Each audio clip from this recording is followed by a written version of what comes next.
And I stated in there that he denied he ever interfered with the transit in Minneapolis, and he said he was questioned by police, but that because he'd witnessed an accident. It doesn't make sense.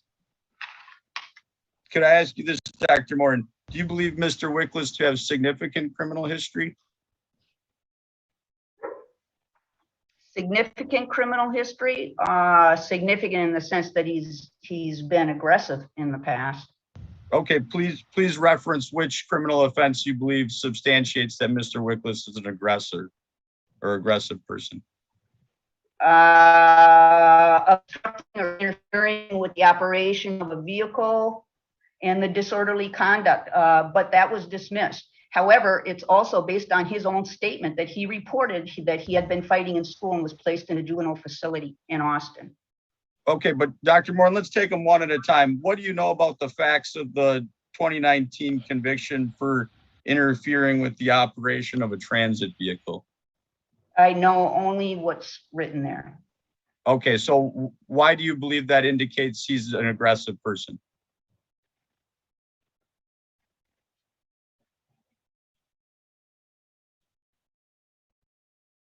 Because it says that he interfered or obstructed with the operation of a vehicle.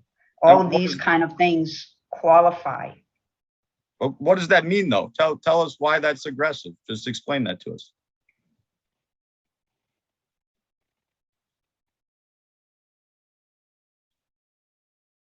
When I'm doing a static 99 evaluation, assessment. Dr. Morton, just the question though, what about that offense and the facts of that case led you to draw the conclusion that Mr. Wickless is an aggressive person? Simply because of the offense in and of itself qualifies as something of past aggression.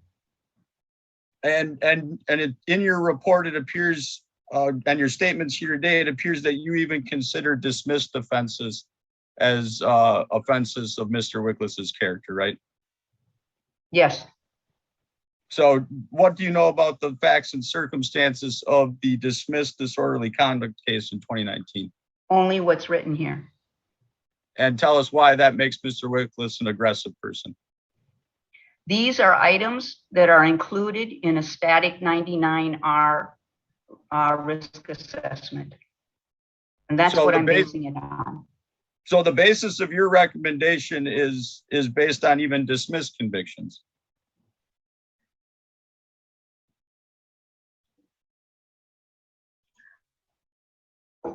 It would not be included in the number of offenses, which is why he got a 0 on that item on a static 99.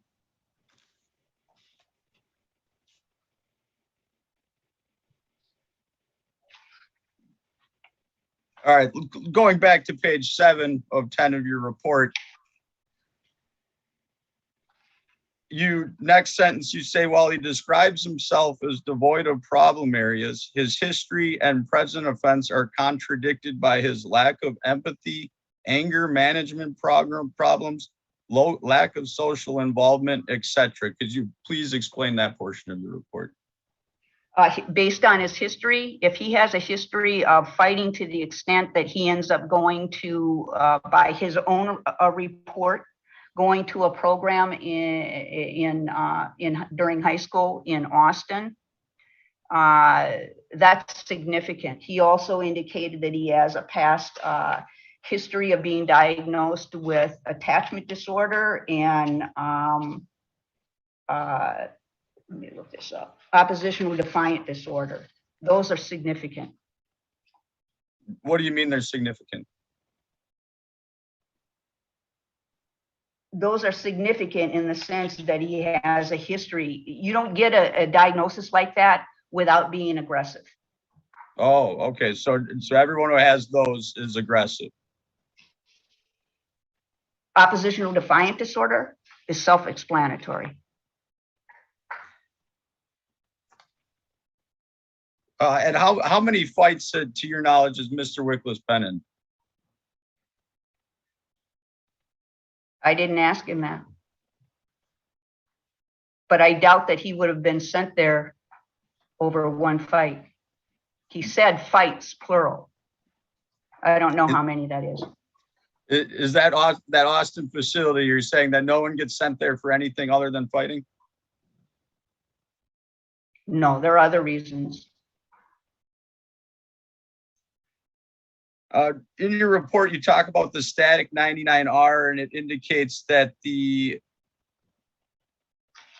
there's a mention in there about who have already been convicted of at least one sexual offense against a child or non-consenting adult. Does Mr. Wickless still qualify to be evaluated by that, or would Yes. he need to have a subsequent or second offense?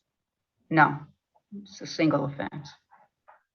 And in reviewing that, I'd like to discuss a couple things. You indicated both that that this offense has unrelated victims and stranger victims. Is that right? That's correct. Aren't all cases involving stranger victims also going to have unrelated victims? Probably, yes. Unless so- by some fluke, they would end up finding out later, but they didn't know it at the time. Yeah, by definition, that's correct. So you've double counted two things against him here, although one. I counted what I was required to. You also even included in here, even though he's 21 years old, that he never lived with a lover for 2 or more years. That is one of the items on the static, but I also gave him credit because it seemed appropriate at age 20 that he might not have. Do you think it's unacceptable or inappropriate to still be living at home with your parents when you're 20 or 21 years old? Not necessarily, no. And in fact, in Mr. Wickless's case, you know that he doesn't even have a high school diploma, right? That's correct, according to what he said, yes. And he's just been making income through basic level jobs, that retail style jobs, like where was it? Culver's, McDonald's, Walmart.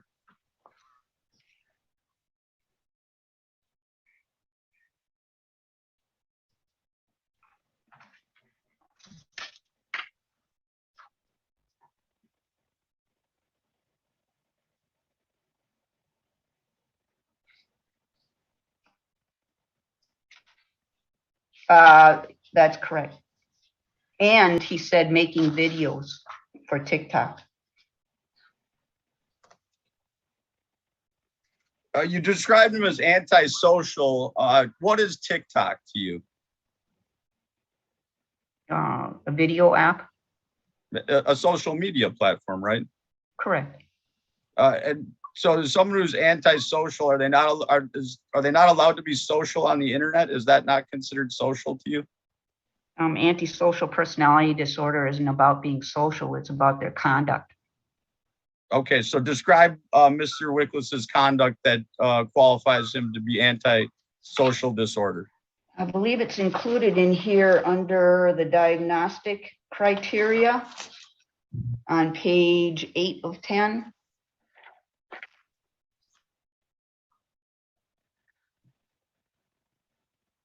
Every one of those items.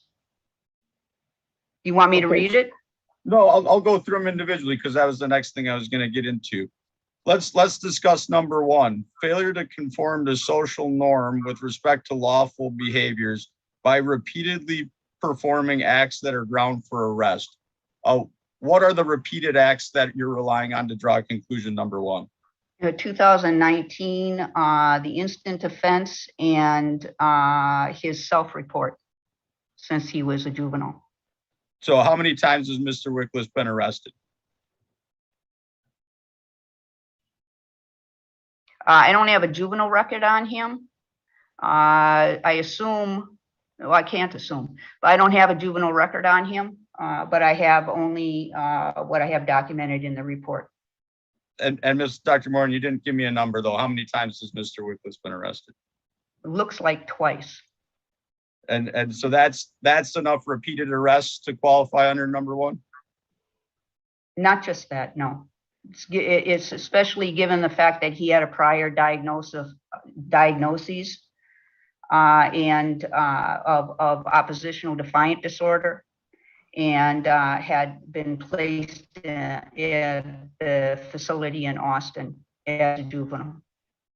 And did you pulled the records on his placement in Austin? No, I don't have access to them.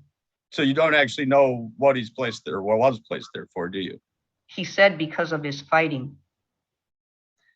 All right, going on to number 2, could you please explain what was the basis of your conclusion that he's a repeated liar, uses aliases, or is conning others for personal profit or pleasure?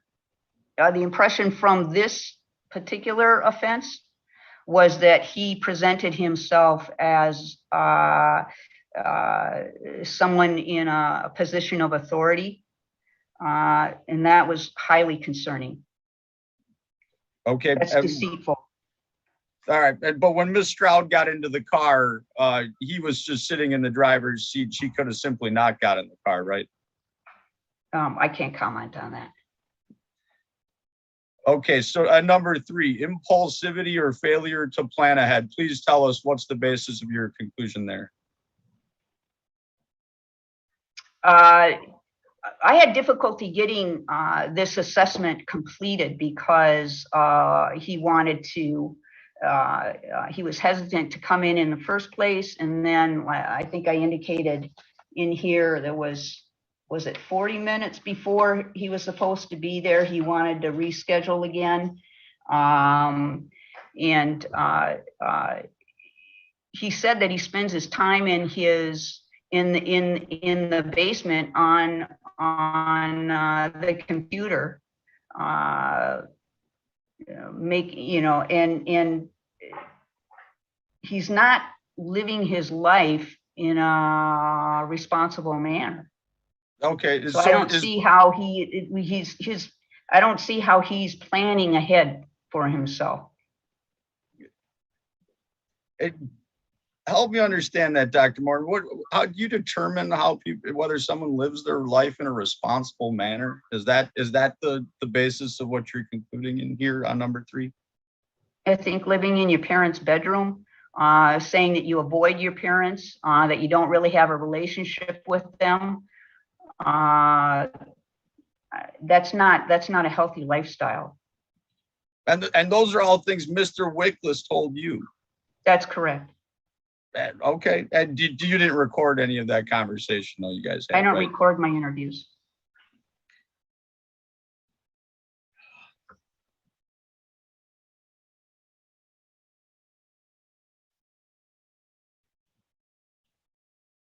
I'm not even going to get into the rest of those.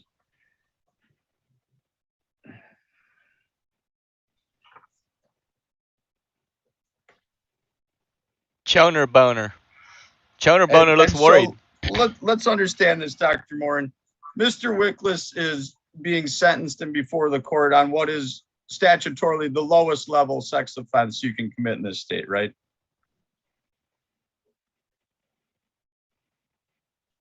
Probably.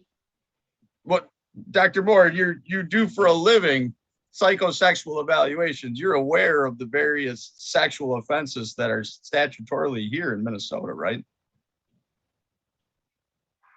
I do. Yeah, and is there an offense lower than a 5th degree criminal sexual conduct? Not that I'm aware of, unless it's being pled to something less than. But it's your recommendation that he is as risky to the public as individuals who are committing forcible rapes? I'm going to object as the form of that question. Sustained. Dr. Moore, your conclusion is his risk to reoffend sexually is moderate to high, even after being given credit for not living with a lover for 2 or more years? Correct. And this is all because he touched the breast of a woman who was twice his age over the clothing. I don't make judgments on the level of offense of anyone that I'm evaluating. It has more to do with the dynamics of the offense, their history, their needs, and how those needs can be met, whether it be in treatment or with something lesser. His dynamic needs are quite high across the board, and his static risk is moderate to high. And that's objective. The static is objective. That's not me providing some subjective opinion.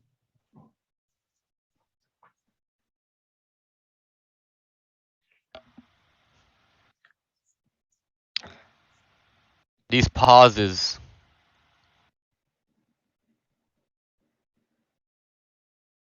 You recommendation to maintain employment and housing. He has housing, right? I don't think it's a healthy housing based on what he said. Living in his parents' bedroom, not having a avoiding relationship with him, no. Do you, Dr. Morton, do you ever draw your conclusions in your report based on your own personal subjective morals and beliefs? No, Didn't do that in this case at all? no. I don't have anything further. Thank you. All right, we're gonna take a break here, but is there any brief redirect, Mr. follow-up. Tennyson? All right, About 3, Your Honor. okay, go ahead. Doctor, you had talked about Mr. Wicklace's height and that led to some of him being more of an intimidating figure in your interactions. Is he a slender guy or is he a pretty big guy? Pretty big guy. Would you say that he was happy to be doing the evaluation with you that day? No, In fact, your report noted that he seemed to have an underlying anger about the situation. Is that fair? correct. Correct. Doctor, was there anything that you did with Mr. Wicklace that was different than what you've done in your standard evaluations for all of these years? No, I followed the standard protocol. Did you pick on Mr. Wicklace? Did you treat him differently? I wouldn't do that, no. And obviously you recommended treatment on a criminal sexual conduct in the 5th degree, which is the reason why we're here. Have you always recommended treatment on criminal sexual conduct in the 5th degrees? No, I have not. In fact, there might be circumstances where after evaluating everything, your recommendation was not treatment on a crim sex 5. That's correct. Boundaries or something like that. Correct. What about a situation though on a higher criminal sexual conduct like a 3 or a 4? Have there been circumstances maybe where you didn't recommend treatment on higher levels?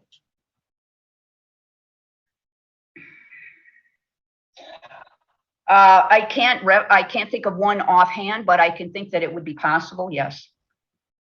What I'm getting to is it really boils down to what the facts are of this specific case. Is that correct, doctor? Yes. And Mr. Plesha noted the touching of the breast, but that wasn't just it, right? There was also tasing going on in this situation. Is that correct, doctor? Correct. Correct. And the fact that he was noted to have been following the victim. Thank you, Your Honor. No further questions. Any recross based upon that limited redirect? No, thank you. All right, Dr. Morin, you may be excused. Thank you for your testimony here today. Thank you, Your Honor. At this time, we're going to take a 20-minute break. We'll start back up at 3 o'clock. All right, Mr. Wickless, are you back? Come on. All right, now Choner. going back on the record. Ooh, Choner. From the state of Minnesota versus Anthony Michael Wickless for contested sentencing hearing. I just see a note in the chat from Mr. Tennyson. I had stepped away, so Ooh, Choner. is there something I missed? Ooh, Choner. Ooh, Choner boner. Let's see. I think that was just between me and Mr. Plesha, Your Honor. I didn't have anything generally. I think it came, Mr. Titus, it looks like your response accidentally just came to everyone. Oh, You- I'm maybe sorry. I didn't mean that.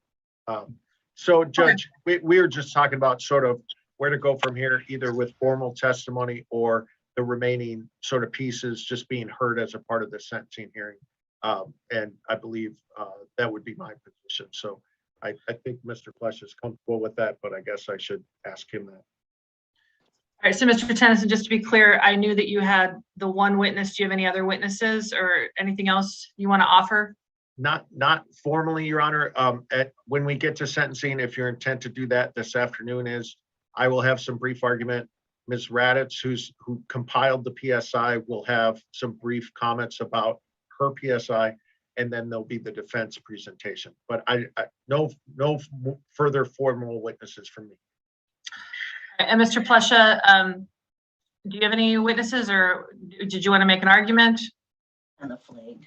Your Honor, this is what me and Mr. Tennyson were talking off the record, is that I had learned just this afternoon that Jody Schaefer, S-C-H-A-F-F-E-R, which is Mr. Wickless's mother, Thank you. is present during the hearing. And then I spoke to her briefly, and she had provided indicated to me that she would be essentially a valuable witness or valuable information could be provided to the court about Mr. Wickless's basis for going to the Austin facility and whether or not he's been involved in fights, which is essentially the entire conclusion of Dr. Morin's report, is the supposed claim that Mr. Wickless is an aggressive person who's been in many fights. And so I would prefer to call her as a witness and we could both ask questions.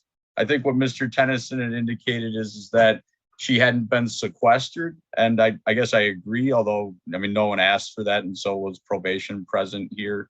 I don't know what it really matters to me, if she's allowed to just tell the court at the end that none of what Dr. Morin said is true, and she'll provide the basis of what actually is the truth because this is her son and it's her life and she lived it.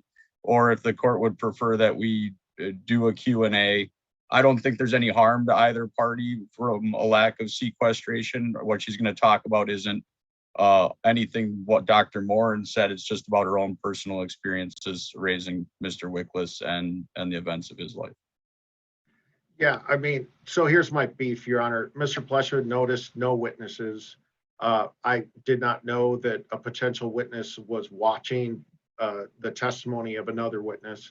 I certainly would have asked for a sequestration order had I noticed that. So I do object to any type of formal testimony on this issue. However, I did indicate to Mr. Plesha, or apparently everyone else, that I can't think of a time in all my years where a parent wanted to be heard at their kid's sentencing. It's their kid's sentencing. So she can say whatever Thank you, she man. I wants appreciate in you. The sentencing phase of this hearing. I would not object to that, but I do object to formal testimony. It would not be proper without notice. These are demons. Certainly without. Just like the Bible says, it's basically an intergalactic invasion into this space. I'm telling you, it's what all the ancients said. It's what they warned of. It's what we're dealing with.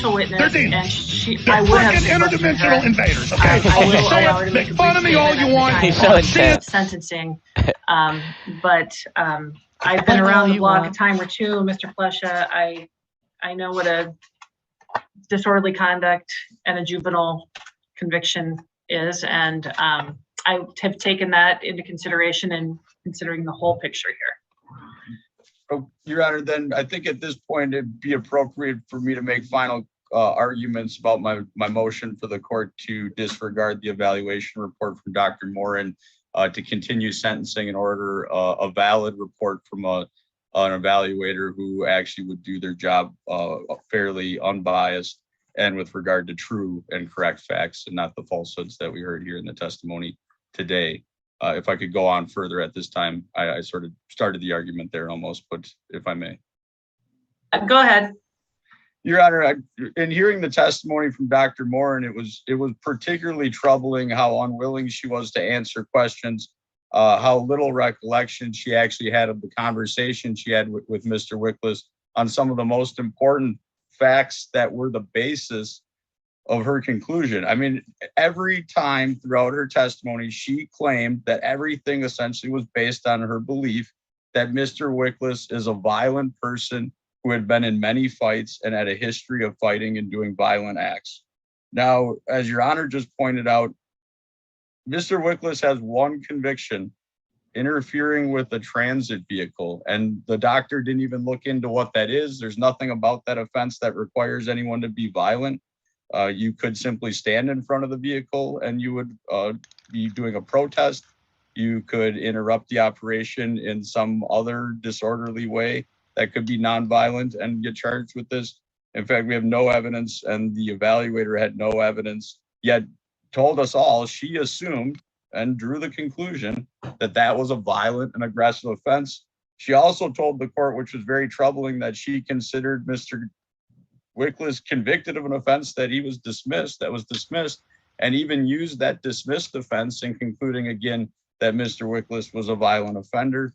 I'll tell you that you're going to hear from Ms. Schaefer, his mom. He has no history of fighting, none whatsoever. In fact, he was bullied in high school, which is part of the reason he was placed in the Austin facility, and also related to his mental health concerns that are diagnosed in here, such as the ADHD, and I believe there was depression, if I'm not mistaken. He had a very troubling past, as you could see, Your Honor, in this report, but the evaluator didn't seem to consider that at all. It seemed to conclude that everything was Mr. Wickless's own psychotic delusions.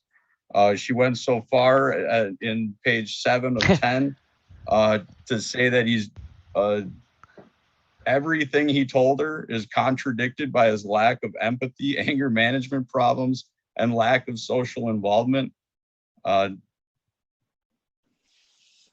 Your Honor, this is one of the worst evaluations I've ever seen. The testimony of Dr. Morin I found to lack any credibility, and it was ripe with personal bias. Throughout the whole thing, she indicated how Mr. Wickless, simply by being 6 foot some feet tall, intimidated her, but could provide no basis other than his sheer size that was intimidating. Apparently, if you're 6 feet tall and you move around a little bit in your chair, you're scary to her. There was nothing he did other than forget to bring a mask. That apparently was intimidating to her. And because the mask fell below his nose, sometimes that also intimidated her. These are really troubling statements, Judge, from a person who's making recommendations on a very significant portion on a defendant's life and the conditions that the court imposed regarding his freedom, his liberty, and his future. I find that the offense dynamics to be scripted for a false narrative. If Your Honor watched the video, we would know that at no point did the victim, Ms. Stroud, ever try to escape. In fact, she, when the vehicle was stopped through Mr. Wickless's property outside of the vehicle, refused to get out of the vehicle, which is actually the definition exact opposite of escaping. She held stand in the vehicle, refusing to leave. And then it was only because of that refusing to leave did things become physical, and Mr. Wickless did commit the 5th-degree assault, which he admitted to before Your Honor. The narrative presented in Ms. Morin's version is much different, though. It's that Mr. Wickless is a very large male who presents in a very intimidating manner. He came there with weapons and tased the victim supposedly when she refused his sexual proposal. That's a very different order of operations. In fact, Your Honor, that order of operations is in fact a completely different and much more serious criminal sexual conduct offense. That's a criminal sexual conduct in the 3rd degree, using force and coercion to accomplish a sexual act. And that's not what he was convicted of here. And the reason he wasn't convicted of that is because the facts never supported it. Because anyone who watched the body-worn camera of Ms. Stroud and listened to her statement would realize that she voluntarily got in the car with Mr. Wickless after either he offered a ride or she asked. They both seem to claim the other way around. She rode with him for some time without issue. At some point, and we know without issue for some time because they go from downtown St. Paul all the way to White Bear Lake is where the stopping point is. And during that interaction, it becomes relatively clear based on the video that she's high on methamphetamine or another stimulant substance. She's in a state of psychosis. She talks at length about being stood up at the altar in downtown St. Paul for having been ready to marry Mr. Minnesota. She talks about how she's involved in criminal actions.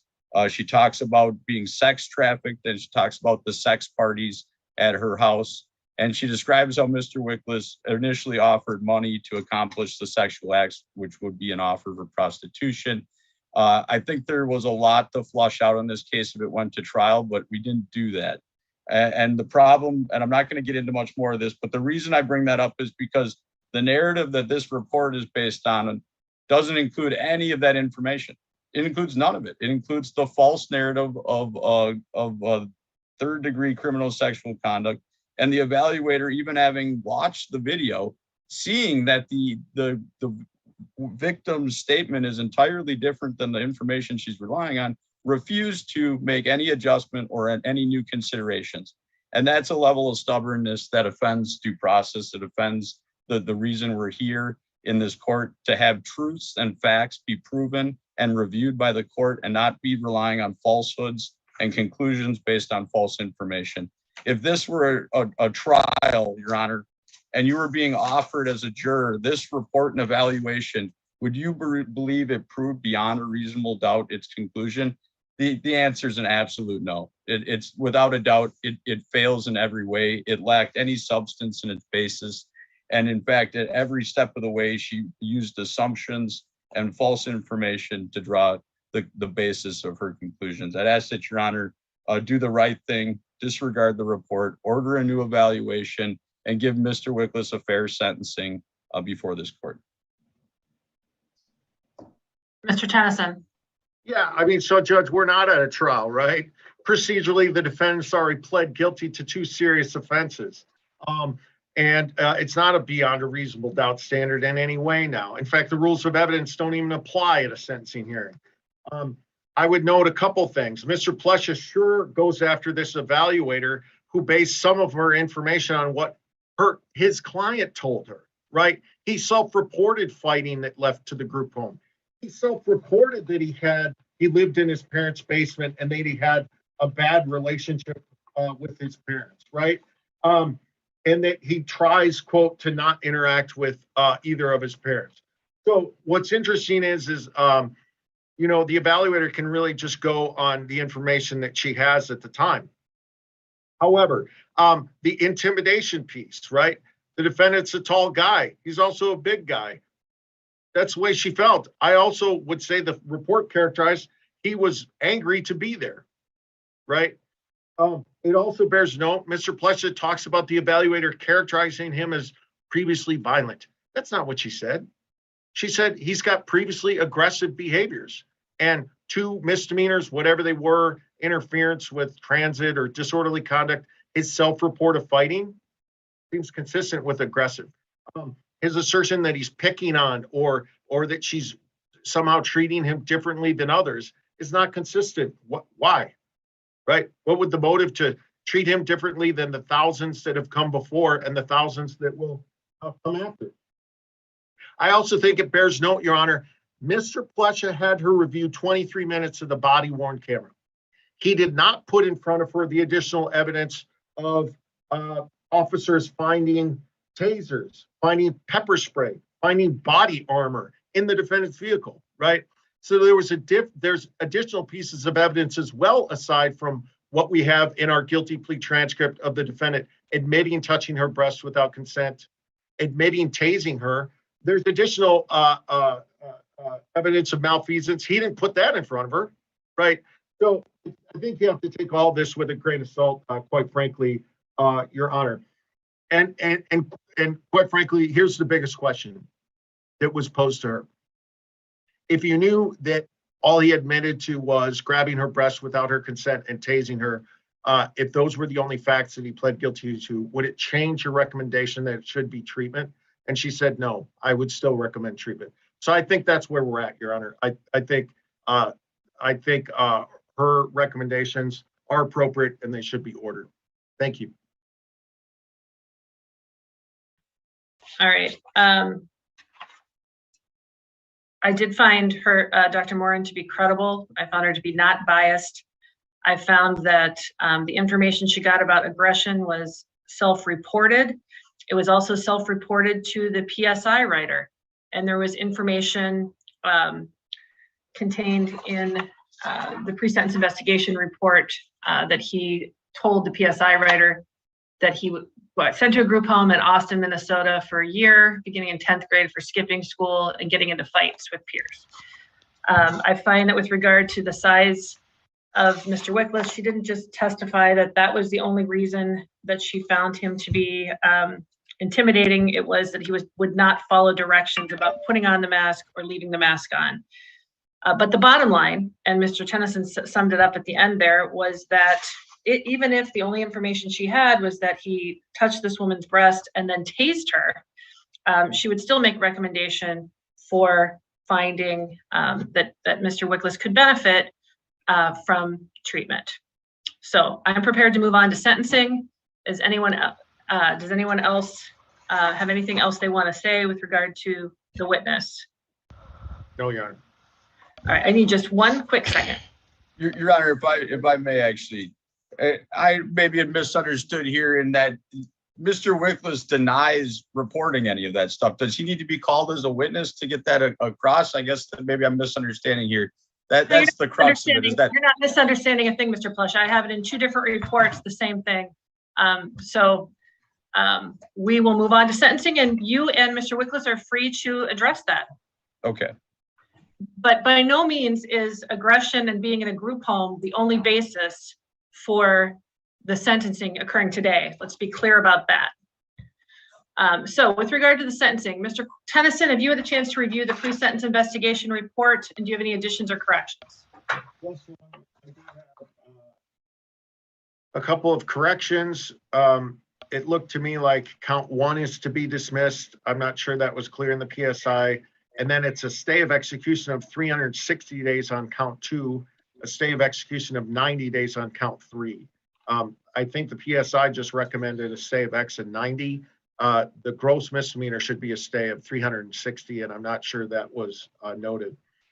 The other correction, Your Honor, is that the PSI noted that we do not need a DNA sample because this was not a felony conviction. It did start as a felony case, so we do need a DNA sample.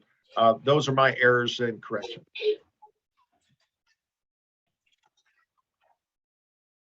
All right, and then do you have any recommendations to the court, Mr. Tennyson, or anything else you want to say? Did you want to read the victim impact statement at this time? Thank you, Your Honor. I'd like to begin by reading the victim impact statement. Then I have brief argument, and then I would just ask Ms. Raditz, who wrote the PSI, be allowed an opportunity to support her recommendations. Go ahead. Victim impact statement from Kelly Stroud, Kelly Stroud. After I was able to get away from the defendant, I was very vulnerable. I had no phone, no money, and had no idea where I was in St. Paul. I had to ask strangers for help, and people looked at me like I was a crazy person. This incident has jeopardized my sense of safety and security. Defendant presented himself as a security officer, which has made me scared of law enforcement and security workers. I am fearful of retaliation. Security officer. I'm fearful not only of the defendant, but have social anxiety No, when child. I'm out and about. I'm scared that crazy random things may happen to me when I am out. This incident really affected my mental health to the point where I'm in programming to help control my mental health. It is frustrating that the charges could not happen for a taser being a dangerous weapon. Being tased really hurt. It jolted through my body, and I feel lucky. No, I he was put down seated to and able misdemeanor, to Miss think Show. That's what through I was trying to say. how to get out of the situation. That's what I was saying rather earlier. than standing up and being knocked down from this. I want the defendant to know how scary this situation was and how his actions affect people. I don't want this to happen to anyone else. Probation seems like a light sentence for something that was so frightening. Thank you, Kelly Stroud. Your Honor, I do join in all of the recommendations as put forth in the pre-sentence investigation. Anticipating various argument from the defense, I'm just going to briefly touch on a couple of them. But I'm asking for 2 years of supervised probation, the stay of X and 90 days on the one count, stay of 360 days on the other count. As Your Honor is aware, we ask uniformly it be 360 for various purposes. I do think a correctional consequence is appropriate. I join in the PSI for the 30 days of workhouse time. This is incredibly dangerous behavior, and it's odd behavior, right? So I don't know much about YouTube. I'm not going to lie. I'm an old person, but using the police scanner to insert yourself into situations and purporting yourself, driving a Crown Victoria, purporting yourself, wearing body armor. Something really needs to be done to address some of these issues with the defendant, because I'm scared he's going to get hurt or he's going to really hurt someone else. It's bizarre stuff. It is bizarre. Touching a woman's breast without her car fact. So I think no police scanners and no law enforcement, him purporting to be law enforcement, I think that's appropriate. Obviously, the no contact order, etc. We've belabored sex offender treatment program. I think it's appropriate as ordered. And then I do think the associated or companion sex offender conditions are also appropriate, and I'm asking for those. That's all I have. Thank you, Your Honor. All right, just one quick second here. I'll be right back with you.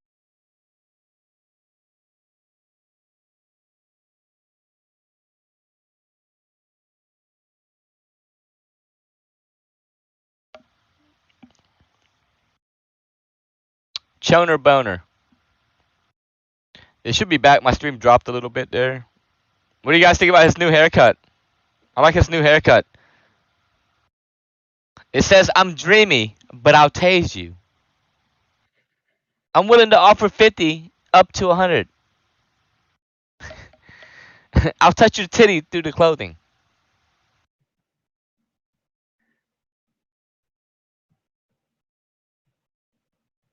It looks like he's not going to get any jail time. He's just going to plead out to 2 years of probation. Everything else is to stay. And then he's recommending like 30 days of like some kind of a workhouse or something like that. I don't know what that means.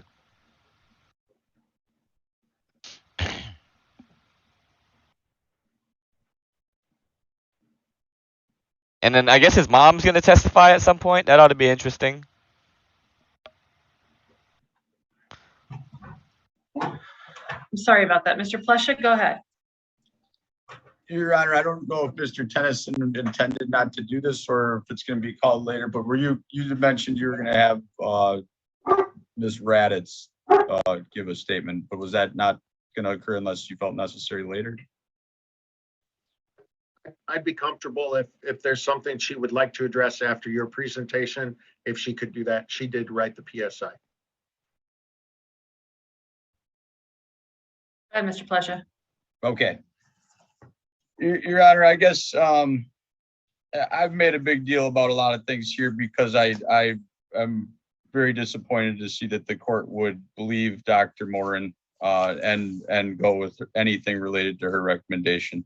I, however, must move past that because if the court is going to accept it, and at least Your Honor took the time to review that video, I think it's important that Your Honor is not relying on a false narrative yourself, but instead heard from Ms. Stroud at the time of the offense, most closest to it, what happened. And I don't dispute the facts, and neither does Mr. Wickless, Your Honor. I guess when I see these reports, I wish they were recorded, or I wish they were somehow transcribed so I could know exactly what they said is exactly what the writer puts in there.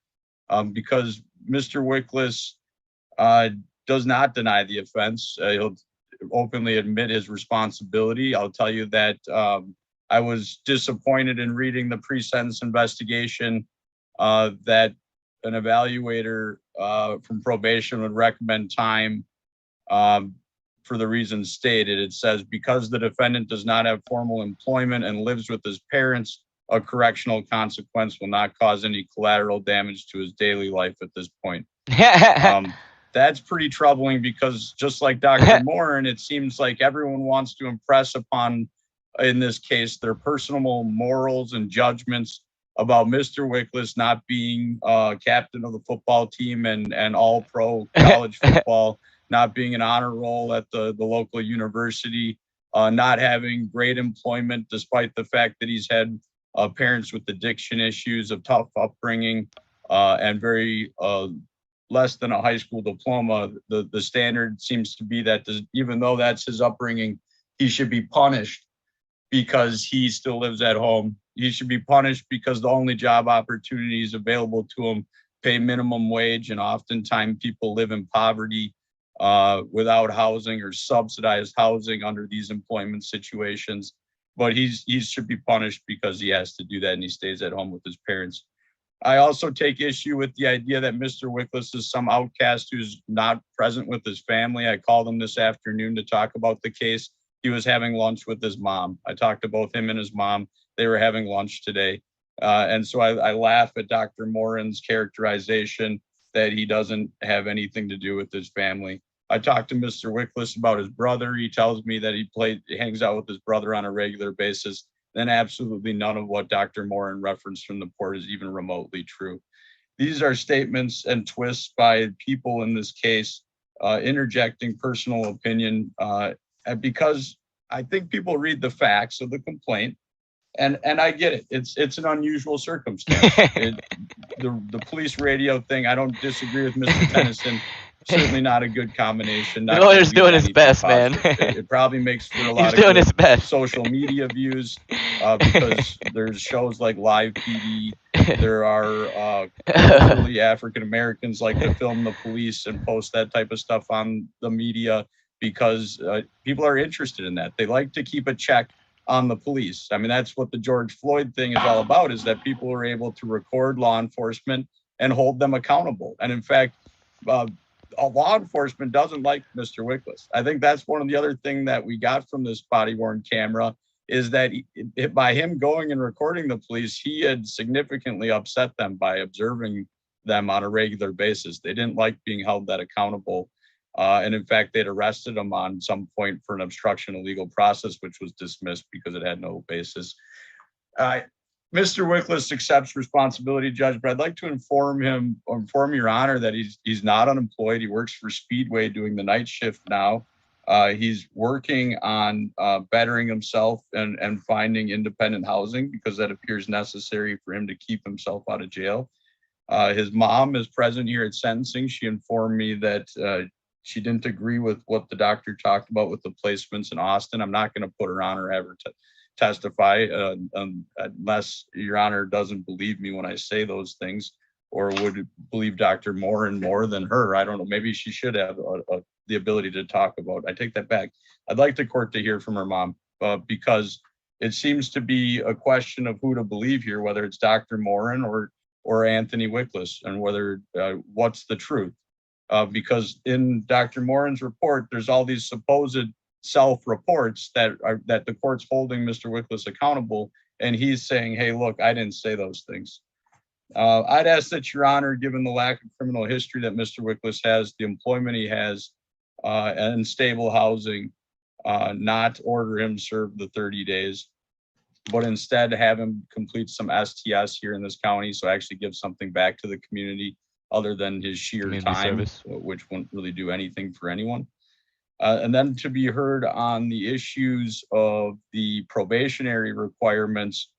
He's 21 years old, Judge. If there's any chance he's going to do anything with his life, he needs access to the internet, and a telephone. And it appears that the recommendations from probation were to treat him like a child pornography possessor or to treat him like a first-degree crim sex case and restrict him from the world.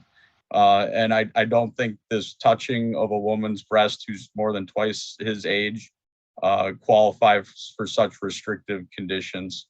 And so I'd ask that Your Honor not order those, but place him on a probation, hold him accountable for maintaining employment. I would ask that Your Honor refrain from ordering sex offender treatment of the level requested by Dr. Morin, and instead ordering what Corey Tennyson had referenced, which is boundaries.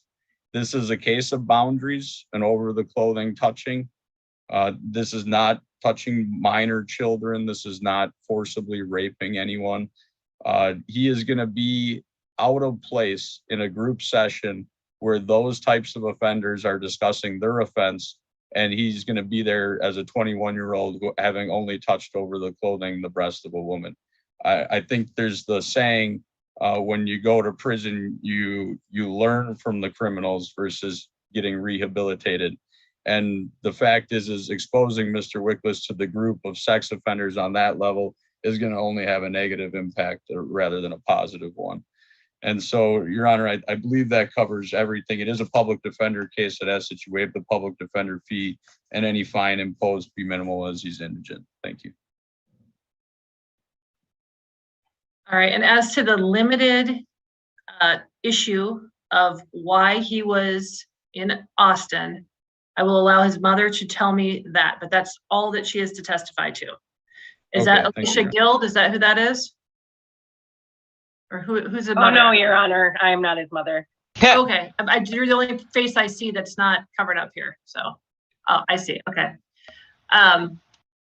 Somebody else just took off their video screen. Ma'am, will you please unmute and tell us your first and last name?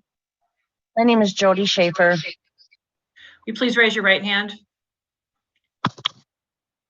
Do you swear or affirm under penalty of perjury that the information you're about to give me will be the truth? Yes. Go ahead and lower your hand. Why was your son in the group home in Austin as a juvenile? He was actually in the group home in Austin. It was actually not a group home. It was a facility for mental health and for his diagnostic and for actually being non-med compliant with taking his meds for his ADHD and his opposite defiance disorder. He would decline his medications. All right, thank you very much. You're welcome. All right, finally, Mr. Wickless, you don't have to tell me anything, but now is your opportunity if you wanted to tell me something either about yourself or about the case or anything else you'd like me to hear. Yes, Your Honor. I have something I'd like to say to the court. Go ahead. First of all, I would like to say that I haven't followed the police, listened to the police scanner, or done any of those actions that I was doing. I haven't done it since the incident. I haven't thought about doing it, and nor do I have any interest of doing it again. And furthermore, I would like to say the following. I take full responsibility for the awful decisions I made that night at the incident. I could make a lot of excuses about what happened, but the truth is I made a terrible decision.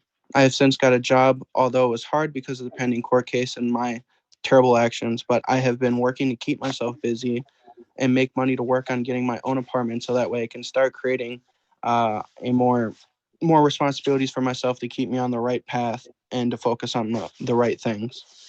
I have bills to pay. I pay bills every month. I pay my phone bill, my car insurance. I help pay for my parents' mortgage on their house. And I asked the judge that as you sentence me, please take into consideration that I'm only 21 years old. I have a full life ahead of me, and I wholeheartedly can say that I learned from the disaster, the terrible decisions I made that night. I could blame my mental illness or my traumatic childhood or my parents being addicts and alcoholics, but I have nobody to blame but myself and the choices that I made. I understand that actions have consequences, and I understand what I did was horrific. I have always accepted and been honest and open about my mistakes that night, despite what the interviewers said. I want to be able to work on myself and my mental health behavior and my behaviors by getting back on my medication and to better myself and become a better friend, son, and brother to those who I care about most. I understand what I did was horrible, and my goal now is to continue onward to being a law-abiding citizen and a productive one as well. Thank you for letting me speak, Your Honor. Thank you, Mr. Wickless.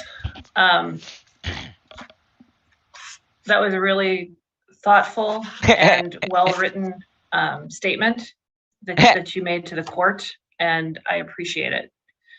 I did watch the video in its entirety, and it does paint a little bit of a different picture than what I was led to believe by just reading the complaint. However, having said that, this was still a really scary situation. It was dangerous, it was reckless, it was sexually touching someone who didn't want it and then tasing her, which hurt her. It's originally charged as an assault in the second-degree case. You weren't dealt a great hand in life, Mr. Wickless. You, from age 3 to 12, were in one place, and then it was kind of at a very tender age ripped out from under you and you were placed in another situation. I can understand if you probably have a lot of anger, a lot of hurt, a lot of unresolved trauma from things that you were dealing with in your bad life. childhood, you know. However, today is the first day that I've heard, and you appeared in front of me on this case more than once, and today is the first day that I've heard a full-throated apology and acknowledgement of what you did. So I'm glad that you did that today. I also note that contrary to the reports, your mother was here at every hearing as well. I note that you do have family support there. What days of the week do you work?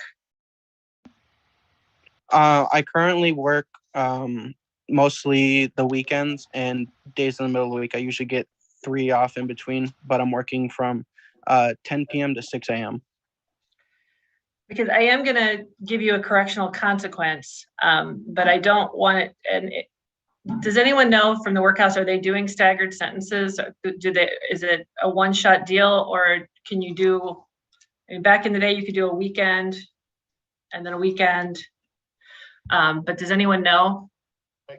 I fear right now, Your Honor, since we're still sort of phasing out of the COVID policies, I think unless we move to staggered sentence out substantially, I think that would probably cause an issue. I would also say, Your Honor, they might be in a situation if you do actual workhouse time where work release is allowed, but I know I've had recent cases that still hasn't been allowed, and so we've had to do the electronic monitoring if qualified. So I would defer to you, Your Honor, on how you form the consequence. I just think a consequence is appropriate. All right. All right. So when you appeared in front of me for your plea, I withheld adjudication on count 1, 5th degree assault, for which the maximum sentence is 90 days or $1,000 fine. I do find you guilty of that. And I withheld adjudication on criminal sexual conduct in the 5th degree, a gross misdemeanor. I am adjudicating you guilty on that. The maximum sentence is $365 or $3,000 fine on that.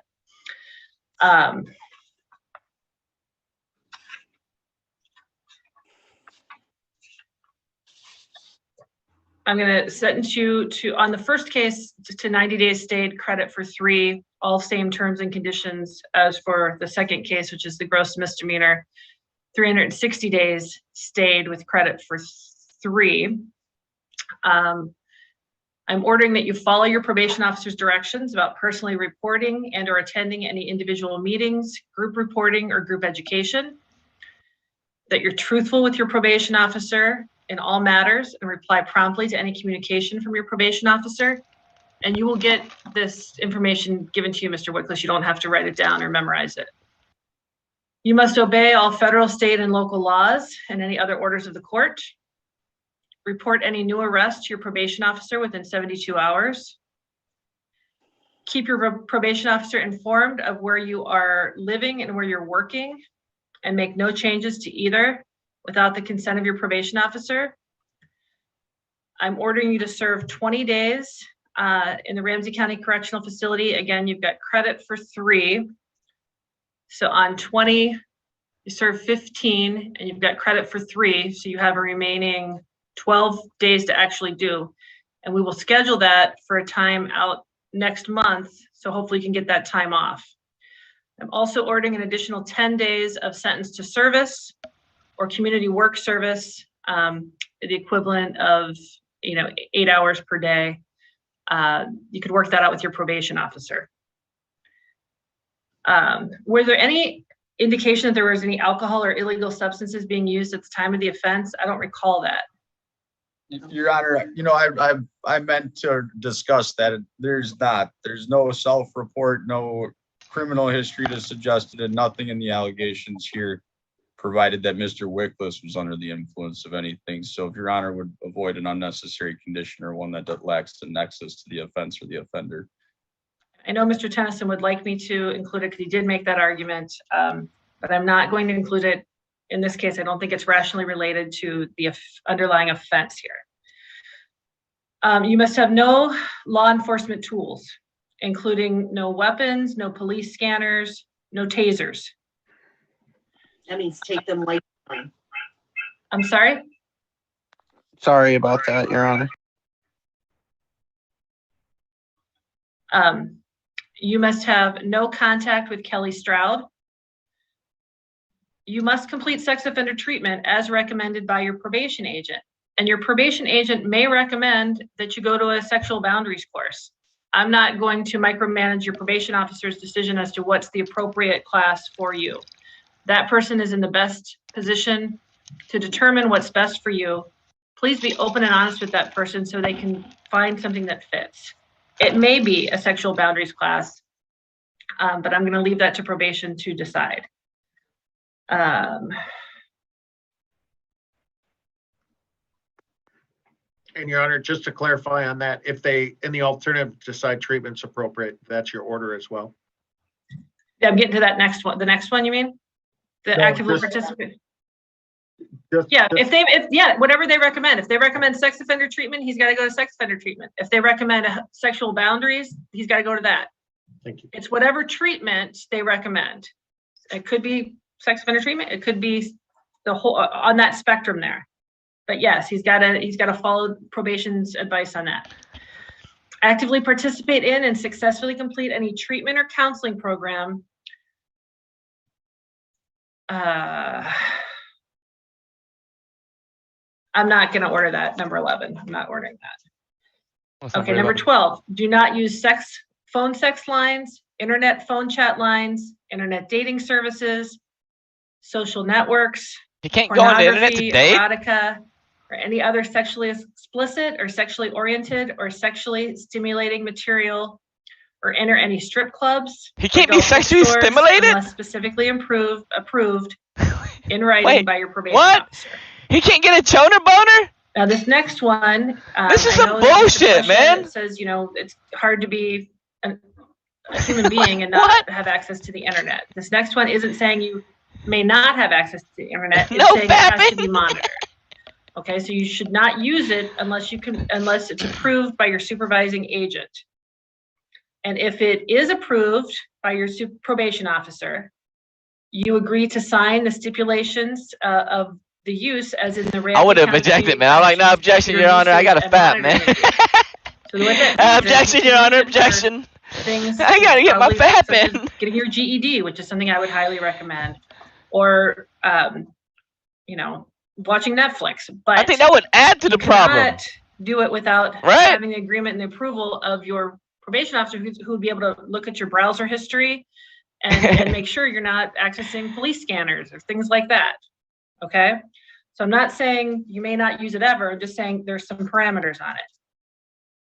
So if you're allowed to access that stuff, you'll have to subscribe to an internet monitoring service. Wait, what? As recommended by probation.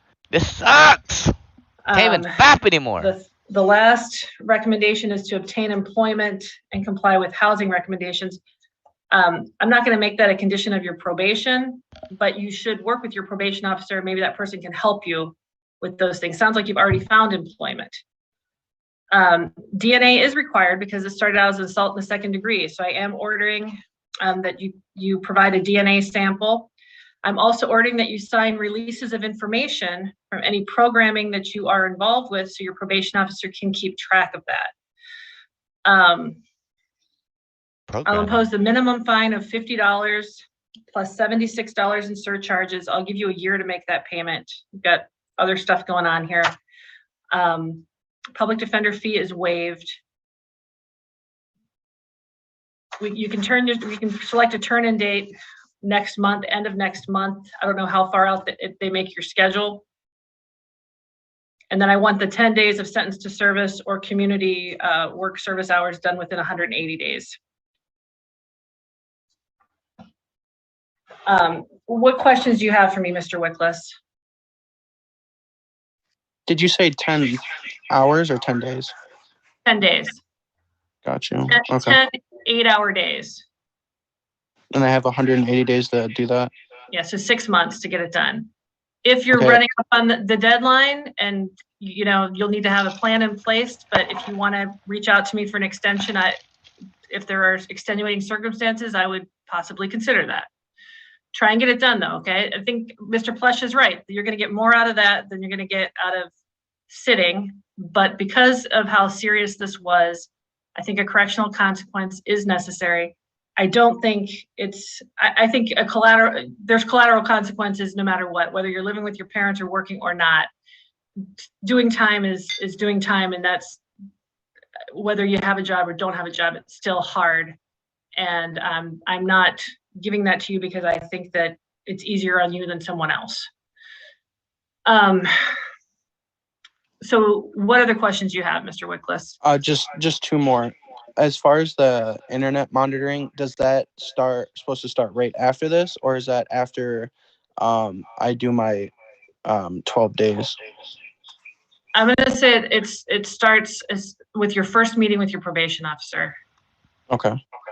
And then the second was, so I have to try and get the 12, since it's going to be, is it going to be in the jail or the workhouse? Workhouse. So does that mean that I will be able to be out to do my job, or I'm not really sure, like. I will authorize work release, but they sometimes don't allow that if you're not working full time, or they sometimes don't allow it. You're gonna try to get in the last because of COVID, they don't want people going in and out of the jail. You're fucking funny, Okay. Tim. So it would likely be straight time. So I would recommend you request time off from work for that period of time, and we can schedule it end of July. Download as many bids as possible. One quick second, Mr. Pleshett. Ms. Raditz, when will he have his first meeting with probation? Do you know? That's funny. Not even freedom? Typically, the case will get to the supervisor within a week from sentencing, and then he would assign it to an agent and they would contact him. So I can let my supervisor know that this is what's happening and that to put a rush on it. But I would say 1 to 2 weeks is average. All right. And Mr. Tennyson, I should have asked you, do you have any position on if me saying that it starts with the first meeting with his probation officer? I think that's fine, Your Honor. They're going to have to go through all the rules and such. And then on the TSI, on the jail time, Judge, if I don't object to you setting that out, maybe 4, 5, 6 weeks, let him meet with the workhouse to see what all the options are. I don't have an objection to setting out a little bit further past what we would typically do. Okay. All right, Mr. Plush, I'm sorry I interrupted you. Should I get some more? I appreciate what Mr. Tennyson's saying. I was just going to say, I don't believe the court will authorize workhouse when you're there on an offense that is of an assaultive nature. So I don't think he's going to qualify for work release. Unless, Your Honor, you're going to authorize. Oh, specifically. Okay, never mind. Thank you. And if there's an issue with it when he gets there, then he should reach out to you and I will say, I authorize it. I'm authorizing it now.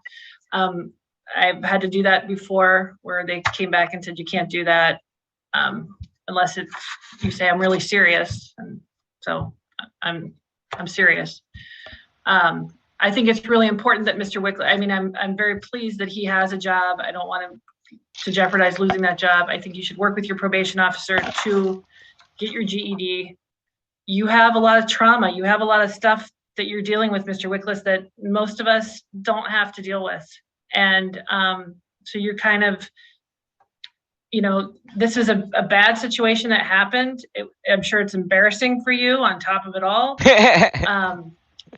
But here you are, and the probation department in Ramsey County, they don't want to see you do poorly. They want to see you be helpful or successful, and they want to help you be successful and not be back into this situation. So don't look at it as a punishment, look at it as an opportunity to get this under control now when you're young and turn things around. No fapping? Okay, so let's go off the record and select that turn-in date. Mr. Plesha, what do you think? As much time I'm sure you'd give him would be the best, Your Honor. I don't think he's going to want to pick anything sooner than that day. How about August? How about the first week of August? Does that sound all right? Does anyone have their calendar up as to what that is? That would be only 4 weeks from now. I'm sorry. Could we do August 15th would be 6 weeks essentially. why don't we do August 22nd? Okay. And then if, I mean, let's have that be the date. Hopefully you can give your employer. Man, if you that tell me much no fapping, notice, I'm gonna just take it to trial, that you're man. gonna be gone for 12 days. I'll take my chances at trial. And I'm gonna fap, since you are man. working part-time, you should be able to knock out some of that community service or shit. sentence to service. Sentence to service I'm is like, like a nah, work nope, program where nope, they had going you to trial, on a going to crew, trial. picking up garbage or Going to whatever. trial. Community work service might be, food soup kitchen at Dorothy Day or something, So work with your probation officer on that. Okay. All right. Mr. Tennyson, did I miss anything? No, Your Honor, thank you. Mr. Plesha, did I miss anything? No, thank you. All right, Mr. Wickless, good luck. I hope to not see you back. Don't come back, man. Thank you. You're welcome, Choner, man. All right, thank you, everyone. That'll conclude the hearing.